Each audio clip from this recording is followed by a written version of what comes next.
दोस्तों वीडियो को आखिर तक देखना और चैनल को सब्सक्राइब करना न भूलिएगा। ये वाक़या खलीफा दोम हज़रत अबू उमर फारूक का है और ईमान अफरोज़ वाक़या है। चैनल को सब्सक्राइब करना और वीडियो को आखिर तक देखना ना भूलिएगा। तारीख़ी एतबार से दुनिया का अहम तरीन शहर जब फतह होने जा रहा था तो फातेह फ़ौज के सिपह सालार ने अपने हाकिम से कहा कि आप आएँ और शहर का चार्ज संभालें, और यही शर्त इस शहर के हाकिम ने भी रखी थी कि हाकिम आएगा तो इसे ही शहर की कुंजियाँ दी जाएंगी। चैनल को सब्सक्राइब करना, वीडियो को आखिर तक देखना। चुनांचे हाकिम ने आने की इतला कर दी और लोग इसकी आमद की तैयारियों में मसरूफ़ हो गए। जिस दिन इस हाकिम ने शहर में दाखिल होना था उस दिन सुबह सवेरे लोग इसके इस्तकबाल के लिए शहर के बाहर जमा होना शुरू हो गए। दिन चढ़े, दूर गर्द गुबार उठा तो लोगों को लगा कि हाकिम की सवारी आ गई।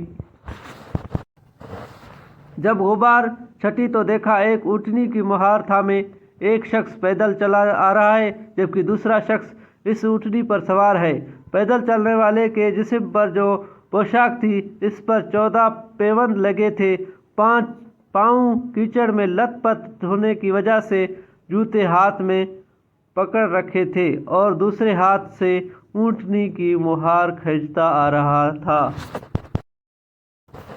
सिपह सालार ने जब इन्हें देखा तो पुकार उठा, ए बैतुल मुक़द्दस वालों, तैयार हो जाओ, हमारा हाकिम उमर फारूक आन पहुंचा।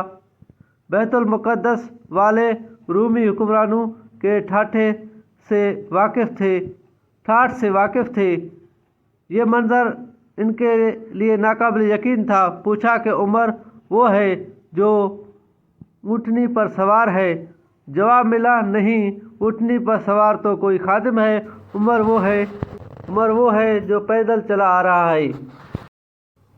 लोगों में चहम गोइयाँ शुरू हो गई। सिपह सालार ने अपने सामान से कीमती पोशाक निकाली और घोड़ा दौड़ा कर उमर के पास पहुंचा और कहा कि आप ये पोशाक पहन लें ताकि शहर वालों पर रोब पड़ सके। उमर ने जवाब दिया कि इज़्ज़त का मयार इस पोशाक में नहीं बल्कि अल्लाह की फर्मा बरदारी में है। जब वो शहर में दाखिल हुए तो लोगों ने पूछा कि गुलाम ऊँटनी पर सवार क्यों था? जवाब मिला कि सफ़र तवील था, हमारे पास सामान के कुछ थैले थे जिनमें सत्तू, पानी और खजूरें थी। ऊँटनी एक थी और मुसाफिर 2। एक वक्त में सामान के साथ सिर्फ एक ही बैठ सकता था। तय हुआ कि एक मंजिल एक मुसाफिर ऊँटनी पर सवार होगा और दूसरी मंजिल दूसरा मुसाफिर। इत्फाक ये हुआ कि जब बैतुल मुक़द्दस दाखिल होने लगे तो ऊँटनी पर सवार होने की बारी गुलाम की थी। इसने कहा भी कि वो पैदल चल लेगा, लेकिन मेरे ज़मीर ने गवारा ना किया।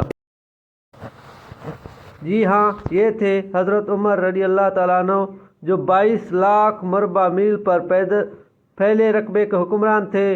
ये थे वो सहाबा के जिनकी तरबियत खुद नबी पाक सल्लल्लाहु अलैहि वसल्लम ने खुद की थी।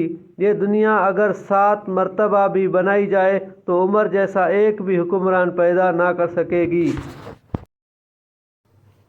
क्योंकि उमर के पास अल्लाह की हिदायत और नबी सल्लल्लाहु अलैहि वसल्लम की ट्रेनिंग थी। नबी सल्लल्लाहु अलैहि वसल्लम के तमाम सहाबा खुलफाए राशिदीन और उम्महातुल मोमिनीन हमारे सर के ताज हैं और रहनुमाई के रोशन सितारे हैं। अल्लाह ताला हमें इनके नक्शे कदम पर चलने की तौफीक अता फरमाए। आमीन सुम्मा आमीन। दोस्तों वीडियो को सब्सक्राइब करना, चैनल को सब्सक्राइब करना, लाइक करना और शेयर करना, और वीडियो को आखिर तक देखना और दोस्तों के साथ शेयर करना। हमारे तमाम सहाबा हमारे सर के ताज हैं।